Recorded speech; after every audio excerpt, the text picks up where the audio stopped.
Assalamualaikum warahmatullahi wabarakatuh. Salam sejahtera untuk kita semua. Shalom, Om Swastiastu, Namo Buddhaya, dan salam kebajikan. Hai Sobat ASN, berjumpa lagi dengan saya Widi dalam podcast pada siang hari ini. Tema podcast siang hari ini kita akan membahas mengenai manajemen ASN dan Smart ASN. Dan tentunya kali ini saya tidak sendirian. Telah hadir juga rekan-rekan peserta Latsar Kementerian Perhubungan dari gelombang 3 kelompok 4 tahun 2022 sebagai narasumber pada podcast kali ini. Kita sapa dulu dari narasumber yang paling jauh ada Kak Asrop Akbar dari Banjarmasin. Assalamualaikum Kak. Waalaikumsalam warahmatullahi wabarakatuh, Mbak. Bagaimana Kak kabarnya pada siang hari ini? Alhamdulillah baik. Alhamdulillah baik ya Kak ya. Nah sebelumnya kita mulai bincang-bincang, mungkin Kak Asraf dapat memperkenalkan diri secara singkat terlebih dahulu. Boleh, Mbak. Oke, terima kasih, Mbak, untuk waktunya. Oke, teman-teman, perkenalkan nama saya Asrop Akbar. Asal saya dari Palembang. Penempatan saya sekarang di Balai Besar POM di Banjarmasin. Sekarang saya di posisi penata komputer terampil di tata usaha. Oke, Mbak Wid, terima kasih. Terima kasih kembali Mas Asraf. Nah, baik dari Kota Banjarmasin kita bergeser ke Kota Jakarta. Kebetulan di Jakarta ini kita ada 3 narasumber ya. Yang pertama ada Kak Refki, yang kedua ada Kak Indana, dan yang ketiga ada Kak Nuzulul. Kita mulai dulu dari Kak Refki untuk perkenalan selanjutnya. Selamat siang Kak Refki. Selamat siang Mbak Wid. Bagaimana Kak kabarnya pada hari ini? Alhamdulillah Mbak, baik. Nah, untuk Kak Refki dipersilakan untuk perkenalan selanjutnya. Oke, terima kasih Mbak Wid atas waktunya. Nama saya Refki Mainanda. Saya berasal dari Palembang. Saya penempatan di Bepom Pusat di unit LPSE sebagai penata komputer terampil. Terima kasih. Baik, terima kasih Kak Rizky atas perkenalannya. Selanjutnya ada Kak Indana. Assalamualaikum Kak Indana. Waalaikumsalam Kak Widi. Waalaikumsalam. Bagaimana Kak kabarnya Kak Indana pada siang hari ini? Alhamdulillah baik Kak. Baik ya. Nah, untuk Kak Indana bisa langsung perkenalan diri terlebih dahulu. Perkenalkan, nama saya Indana Rakasisi, ditempatkan di Direktorat Jaga Tangkal Bepom Pusat. Saya menjabat sebagai Pranata Keuangan APBN Terampil. Terima kasih. Baik, terima kasih Kak Indana atas perkenalannya. Nah, yang terakhir ada Kak Nuzulul nih. Kak Nuzulul, Assalamualaikum. Waalaikumsalam. Halo Kak Widi. Halo. Kak Nuzulul sendiri gimana kabarnya hari ini? Alhamdulillah sehat Kak. Kak Widi gimana, sehat? Alhamdulillah sehat juga saya.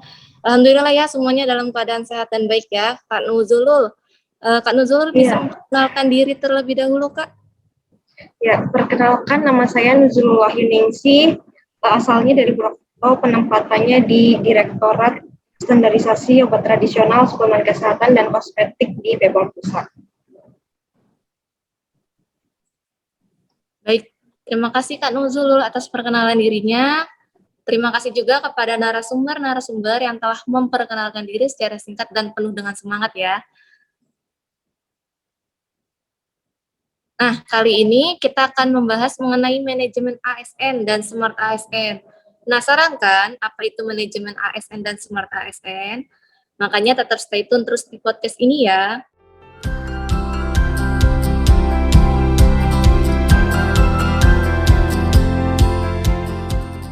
Baik, untuk itu yang pertama kita akan membahas mengenai manajemen ASN. ASN mempunyai beberapa kedudukan, diantaranya pelaksana publik, pelayanan publik, serta perekat dan pemersatu bangsa. Menurut pandangan Kak Refki, bagaimana manajemen ASN dan kedudukan ASN itu sendiri? Menurut saya, manajemen ASN adalah pengelolaan ASN untuk menghasilkan pegawai ASN yang profesional, memiliki nilai dasar etika profesi, bebas dari intervensi politik, bersih dari praktik korupsi, kolusi, dan nepotisme. Manajemen ASN juga lebih menekankan kepada pengaturan profesi pegawai, sehingga diharapkan agar selalu tersedia sumber daya aparatur sipil negara yang unggul selaras dengan perkembangan zaman. Berdasarkan jenisnya, pegawai ASN terdiri atas pegawai negeri sipil atau PNS, dan pegawai pemerintah dengan perjanjian kerja atau P3K. Pegawai ASN juga berkedudukan sebagai aparatur negara yang menjalankan kebijakan yang ditetapkan oleh pimpinan instansi pemerintah, serta harus bebas dari pengaruh dan intervensi semua golongan dan partai politik. Agar dapat melaksanakan tugas dan tanggung jawabnya dengan baik, dapat meningkatkan produktivitas, menjamin kesejahteraan ASN dan akuntabel, maka setiap ASN diberikan hak setelah mendapatkan haknya. Maka ASN juga berkewajiban sesuai dengan tugas dan tanggung jawab. ASN sebagai profesi berlandaskan pada kode etik dan kode perilaku. Kode etik dan kode perilaku ASN bertujuan untuk menjaga martabat, kehormatan ASN. Kode etik dan kode perilaku yang diatur dalam Undang-Undang ASN menjadi acuan bagi para ASN dalam penyelenggaraan birokrasi pemerintah. Untuk menjalankan kedudukannya tersebut, maka pegawai ASN berfungsi sebagai berikut. 1. Pelaksanaan kebijakan publik. 2. Pelayanan publik. 3. Perangkat dan pemersatu bangsa. Pelaksanaan kebijakan publik adalah implementasi atau penerapan suatu kebijakan publik melalui program, aktivitas, aksi, atau tindakan dalam suatu mekanisme yang terikat pada suatu sistem tertentu. Sedangkan pelayanan publik adalah kegiatan atau rangkaian kegiatan dalam rangka pemenuhan kebutuhan pelayanan sesuai dengan peraturan perundang-undangan bagi setiap warga negara dan penduduk atas barang, jasa, dan atau pelayanan administratif yang disediakan oleh penyelenggara pelayanan publik, yaitu seperti institusi penyelenggara negara, korporasi, lembaga independen yang dibentuk berdasarkan undang-undang untuk kegiatan pelayanan publik, dan badan hukum lain yang dibentuk semata-mata untuk kegiatan pelayanan publik tersebut. Maksud dari pelayanan publik ini adalah sebagai acuan bagi unit pelayanan instansi pemerintah dalam penyusunan standar pelayanan. Sedangkan tujuannya adalah untuk mendorong tersusunnya standar pelayanan pada setiap unit pelayanan, agar penyelenggaraan pelayanan dapat berjalan dengan baik. Undang-Undang Nomor 25 Tahun 2009 juga mengamanatkan untuk membangun kepercayaan masyarakat atas pelayanan publik yang dilakukan penyelenggara pelayanan publik merupakan kegiatan yang harus dilakukan seiring dengan harapan dan tuntutan seluruh warga negara dan penduduk tentang peningkatan pelayanan publik. Di samping itu, sebagai upaya untuk mempertegas hak dan kewajiban setiap warga negara serta penduduk, terwujudnya tanggung jawab negara dan korporasi dalam penyelenggaraan pelayanan publik, dan sebagai upaya untuk meningkatkan kualitas dan menjamin penyediaan pelayanan publik sesuai dengan asas-asas umum pemerintah dan korporasi baik, serta untuk memberi perlindungan bagi setiap warga negara dan penduduk dan penyalahgunaan wewenang di dalam penyelenggaraan pelayanan publik. Diperlukan pengaturan hukum yang mendukungnya. Adapun prinsip-prinsip pelayanan publik: 1. Kesederhanaan. 2. Kejelasan. 3. Kepastian waktu. 4. Akurasi. 5. Keamanan. 6. Tanggung jawab. 7. Kelengkapan sarana dan prasarana. Dan 8. Kemudahan. Yang terakhir adalah perangkat dan pemersatu bangsa. ASN berfungsi dan berperan untuk mempererat persatuan dan kesatuan NKRI. ASN senantiasa setia dan taat sepenuhnya kepada Pancasila, UUD 1945 negara dan pemerintah. ASN senantiasa menjunjung tinggi martabat ASN, serta senantiasa mengutamakan kepentingan negara daripada kepentingan diri sendiri, seseorang dan golongan, seperti yang tertuang dalam pasal 10 dan pasal 11 Undang-Undang ASN. Dijelaskan bahwa salah satu fungsi pegawai ASN adalah perekat dan pemersatu bangsa. Begitu, Mbak Wid.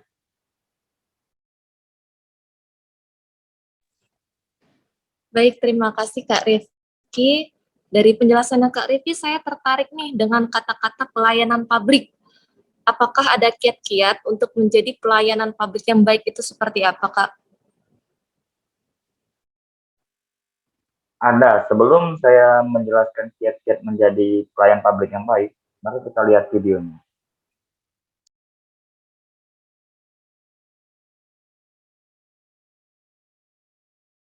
Mendengar kata birokrasi seperti menjadi momok yang menyebalkan bagi masyarakat. Pasalnya, banyak warga punya pengalaman tidak mengenakan ketika berurusan dengan birokrasi di Indonesia.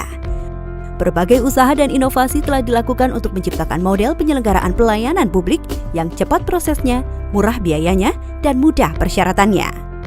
Peningkatan kualitas pelayanan publik juga telah digunakan sebagai parameter penilaian tingkat kemajuan reformasi birokrasi dan penyelenggaraan kepemerintahan yang baik. Terdapat 8 area perubahan dengan hasil capaian yang berbeda dari tiap-tiap areanya. Satu di antaranya adalah pelayanan publik.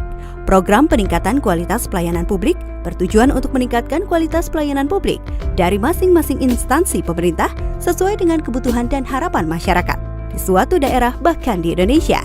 Untuk mendorong peningkatan pelayanan publik, disahkan Undang-Undang Nomor 25 Tahun 2009 tentang Pelayanan Publik.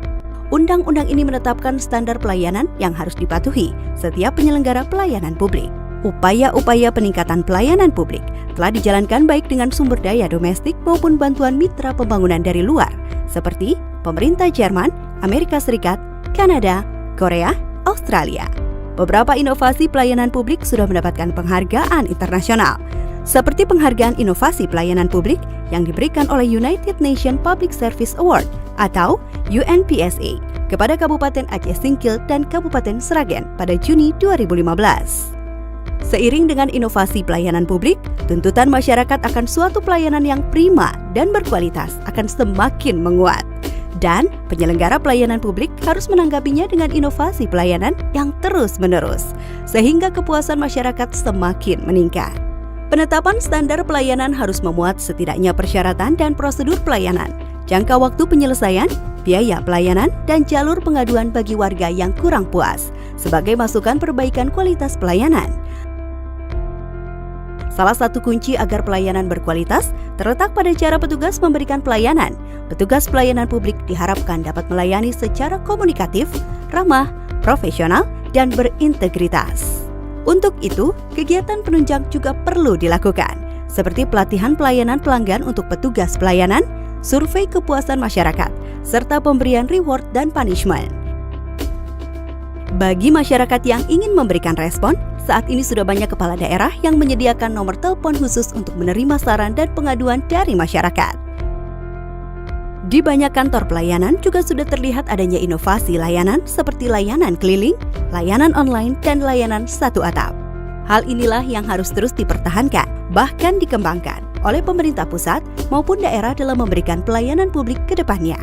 Reformasi birokrasi pada pelayanan publik akan merubah wajah satu badan pelayanan publik dan menjadi pembelajaran bagi badan pelayanan publik lainnya dan terus berkembang hingga seluruh pelayanan publik di Indonesia dapat memberikan pelayanan dengan cepat, tepat, dan memuaskan oleh birokrat yang profesional, ramah, dan berintegritas tinggi.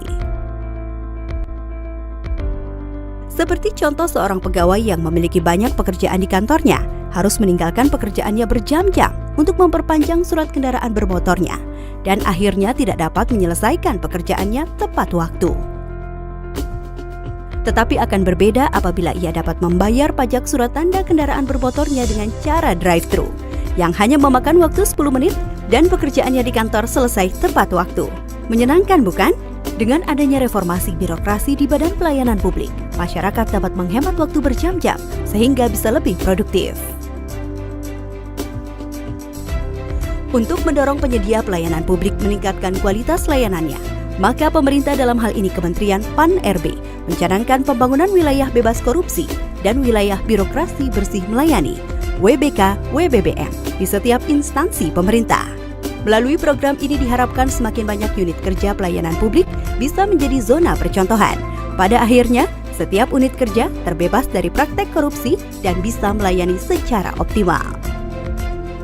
Setiap tahun predikat dan penghargaan wilayah bebas korupsi dan wilayah birokrasi bersih melayani diberikan oleh Kemenpan-RB sebagai apresiasi terhadap unit pelayanan publik yang inovatif, berkualitas, dan bebas korupsi. Penghargaan ini diserahkan pada peringatan Hari Anti Korupsi Sedunia.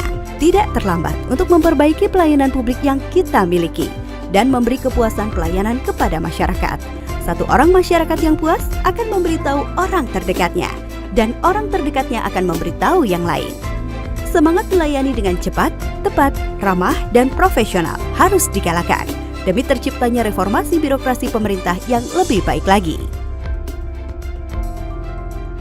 Mari bangun semangat reformasi birokrasi agar ke depan pelayanan publik semakin memuaskan masyarakat.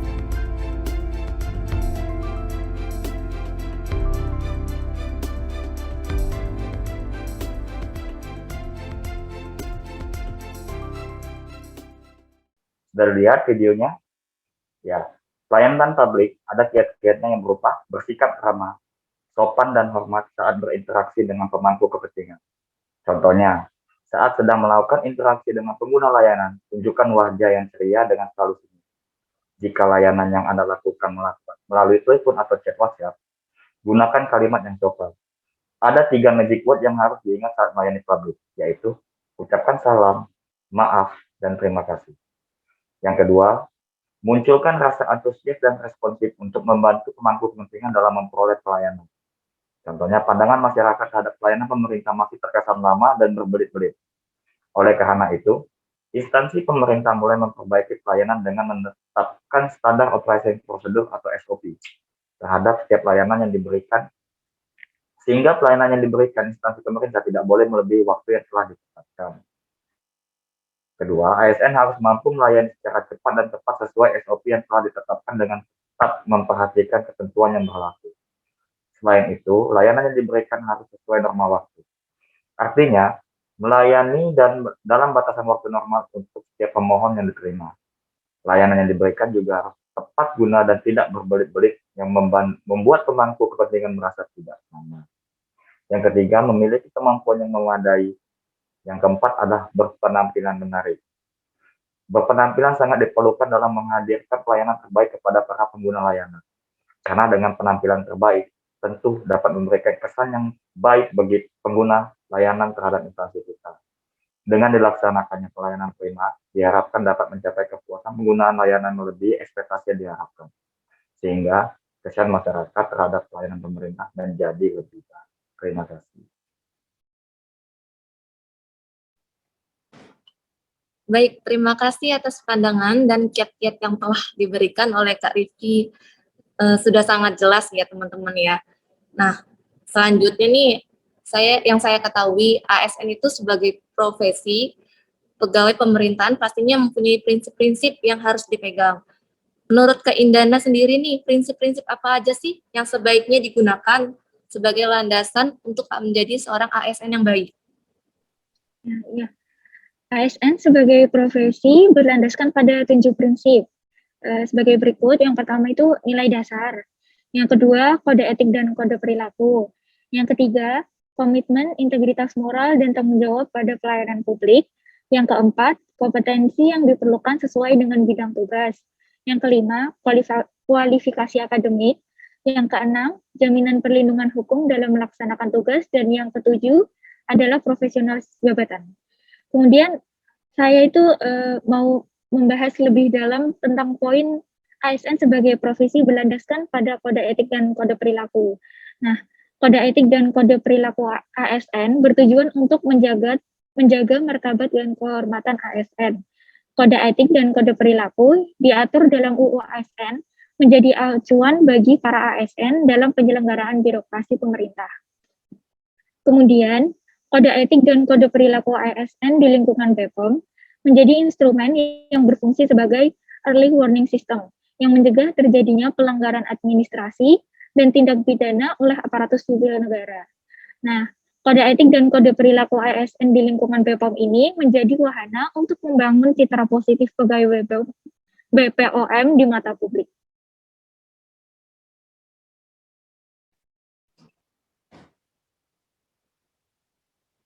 Baik, terima kasih Kak Indana atas informasi yang telah disampaikan.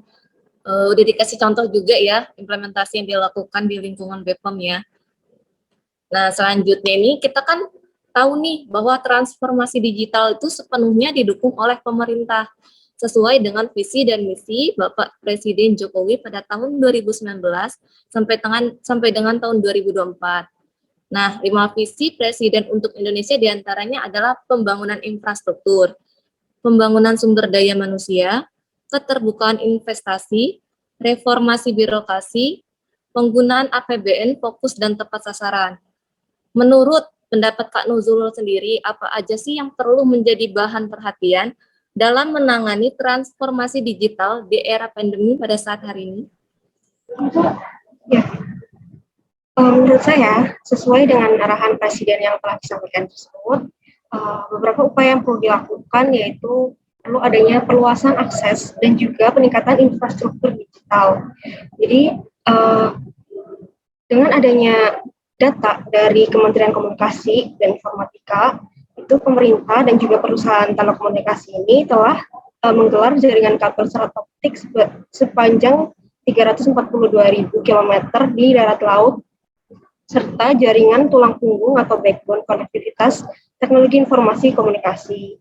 Ditambah lagi dengan adanya 12.000 km dibangun di bawah proyek laut jaringan Parapali. Jadi selain upaya pemerataan pembangunan infrastruktur digital, juga pemerintah itu menggelar jaringan optik dengan pengembangan fiberlink dan microlink, peluncuran satelit telekomunikasi, dan juga pembangunan 559.000 stasiun pemancar atau BTS. Dengan adanya peningkatan infrastruktur tersebut, maka akan adanya pemerataan jaringan digital. Kemudian upaya lain yang perlu dilakukan yaitu persiapan secara betul adanya roadmap transportasi digital di sektor strategis, baik di pemerintahan, layanan publik, bantuan sosial, sektor pendidikan, sektor kesehatan, perdagangan, industri, dan juga sektor penyiaran. Selanjutnya, yaitu perlu adanya percepatan integrasi pusat data nasional sebagaimana yang telah dibicarakan.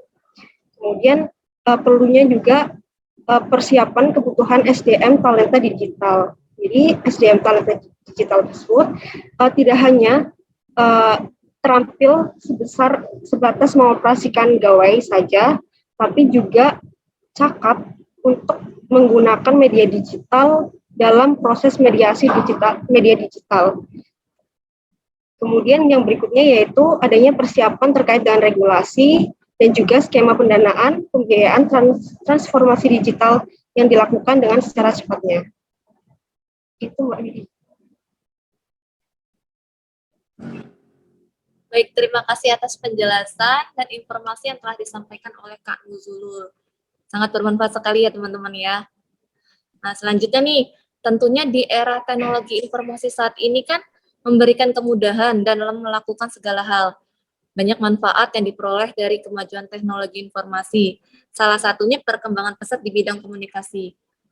Nah, bagaimana pandangan Mas Asraf selaku narasumber kita pada siang hari ini tentang hal tersebut? Yang nggak ditanyain. Oke, Mbak Wid. Terima kasih, Mbak. Balik lagi, karena di era teknologi informasi ini, kian pesat ini karena apa? Pertama, pada saat pandemi COVID ini, jadi dunia itu sekarang langsung berputar dari yang kita ketemu sama orang face to face, sekarang harus melalui digital semua. Jadi dengan kejadian pandemi ini mengantarkan seluruh ruang lingkup dari posisi manapun menjadi revolusioner dalam kehidupan manusia yang menuju dunia tanpa batas yang kita sebut sekarang dunia digital. Jadi kita itu dipaksa untuk masuk dan mengikuti segala perkembangan yang ada di digital. Kondisi di saat pandemi inilah kita menyebut dunia digital itu kita sebut bahasanya itu mendadak digital. Karena dengan keadaan pandemi seperti ini, ekonomi itu terguncang, sosial, budaya, lalu budaya masyarakat di abad 21 itu semuanya itu berubah. Ada berkah dan bencana di ruang digital yang silih berganti pada saat pandemi ini, termasuk juga kita sebagai ASN tanpa terkecuali. Nah, jadi guna mendukung percepatan transformasi digital ini ada 5 langkah yang harus kita jalankan. Salah satunya yaitu perluasan akses dan peningkatan infrastruktur digital, persiapkan betul roadmap transportasi digital di sektor-sektor strategis, baik itu di pemerintahan, di layanan publik, bantuan sosial, sektor pendidikan, sektor kesehatan, perdagangan, sektor industri, serta sektor di penyiaran pun butuh dipersiapkan betul-betul. Lalu kita butuh mempercepat integrasi pusat data nasional sebagaimana yang sudah kita bicarakan. Dilanjutkan lagi mempersiapkan betul-betul kebutuhan SDM dalam talenta digitalnya. Dan yang terakhir, kita mempersiapkan terkait dengan regulasi, skema-skema pendanaan dan pembiayaan transformasi digital dilakukan secepat-cepatnya. Nah, daripada itu, setiap ASN dituntut harus berpikir secara kritis terkait pemahaman konsep efektivitas, efisiensi, inovasi, dan mutu di bidang komunikasi. Komunikasi yang bersifat serba digital inilah yang menjadikan literasi digital sebagai salah satu kebutuhan wajib di era serba teknologi seperti sekarang ini.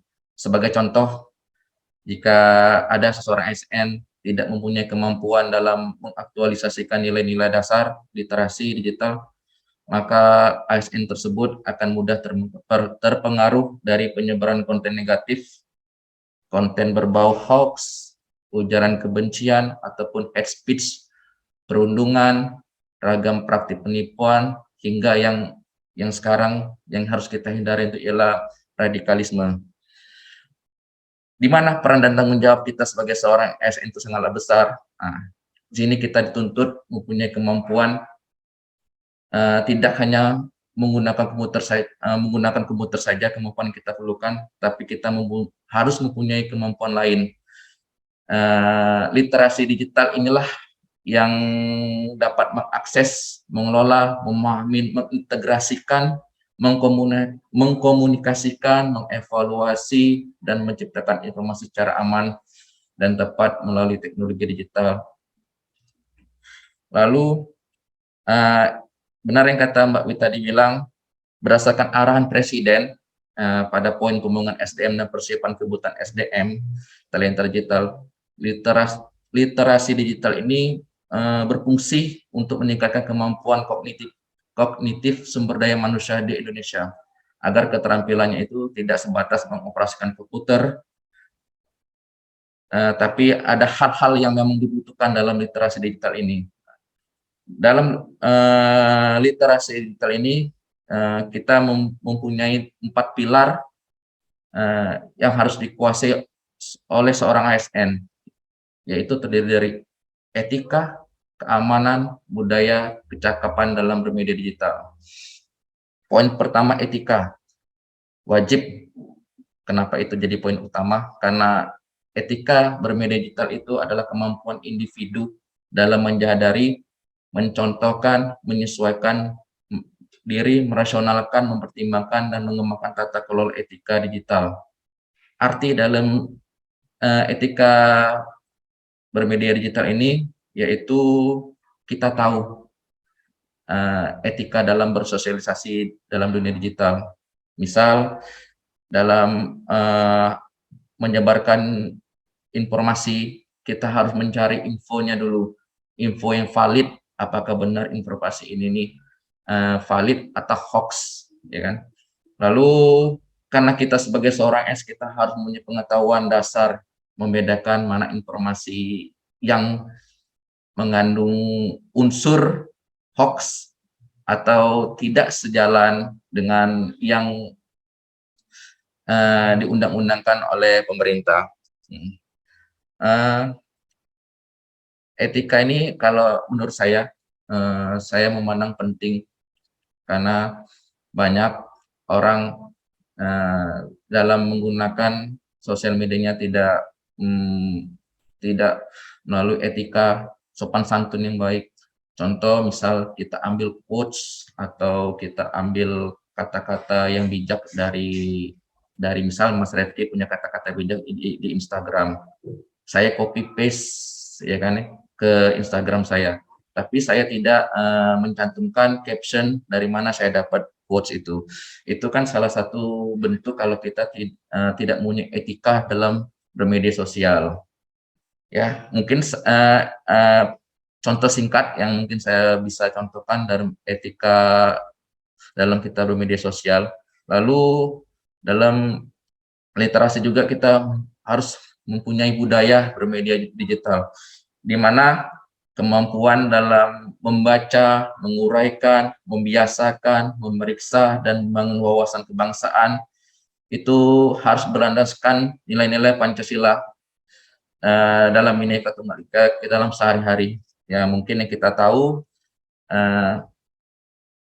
pengetahuan dasar yang membedakan informasi mana saja yang tidak sejalan dengan nilai Pancasila bisa kita telusuri, ya, karena kalau kita tidak berlandaskan Pancasila, nanti akibatnya itu akan terjadi perpecahan, radikalisme, ataupun hal-hal yang bisa meruntuhkan keutuhan NKRI kita. Lalu selanjutnya itu literasinya itu aman dalam bermedia digital. Amannya ini bisa saya artikan dalam pengamanan perangkat digitalnya, pengamanan identitas digitalnya, seperti identitas kita yang kita nggak boleh asal share di media manapun, karena itu adalah identitas kita pribadi rahasia. Lalu mewaspadai penipuan digital yang sekarang sering banyak terjadi, penipuan pinjol ataupun yang sejenisnya. Lalu memahami rekam jejak digital. Nah, karena rekam jejak digital itu nggak bisa dihapus, jadi kita harus pinter-pinter dalam memprotek diri kita dalam melakukan sosial media digital. Lalu terakhir, memahami keamanan digital bagi anak-anak. Nah, ini penting ini. Maksudnya anak-anak ini biar terhindar dari konten-konten yang berbau pornografi, konten-konten yang berbau kekerasan, karena tidak menutup kemungkinan sekarang anak-anak pun dengan bisa bebas mengakses konten-konten seperti itu. Lalu dari aman, dan yang terakhir kita pun harus cakap bermedia digital. Cakapnya ini mungkin kita semua harus tahu kemampuan individu kita yang dalam mengetahui, memahami, dan menggunakan perangkat keras serta peranti lunaknya itu dalam mengoperasikan digital dalam kehidupan sehari-hari itu penting. Seperti misal saya orang tua nih, ya kan, agak gaptek. Jadi gimana kita bisa kontrol anak kita, ya kita harus bisa paham dalam bermedia digital di zaman sekarang. Kita harus ikuti masanya sekarang. Jadi kita harus jangan ketinggalan dengan perkembangan teknologi di zaman sekarang. Mungkin segitu Mbak dari saya. Terima kasih. Baik, terima kasih Mas Asrop atas materi yang telah disampaikan. Sudah sangat jelas sekali ya, dan sangat-sangat bermanfaat lagi bagi kita semua ya. Jadi kesimpulan dari materi hari ini itu ASN sendiri itu harus terbuka dalam era transformasi digital dan dalam literalisasi digital itu sendiri. Dan kita selaku ASN harus patuh dan mengikuti kode etik dan kode perilaku yang ada sehingga kita dapat berhati-hati dalam bermedia sosial. Mungkin sampai di sini saja podcast kita pada siang hari ini. Saya tutup ya, saya dari Widi mengucapkan kepada narasumber kita yang telah meluangkan waktunya, saya ucapkan terima kasih telah berbagi informasi pada siang hari ini. Akhir kata, saya tutup acara pada siang hari ini. Wassalamualaikum warahmatullahi wabarakatuh. Salam kebajikan untuk kita semua. Salam, Om Swastiastu, Namo Buddhaya, dan salam kebajikan.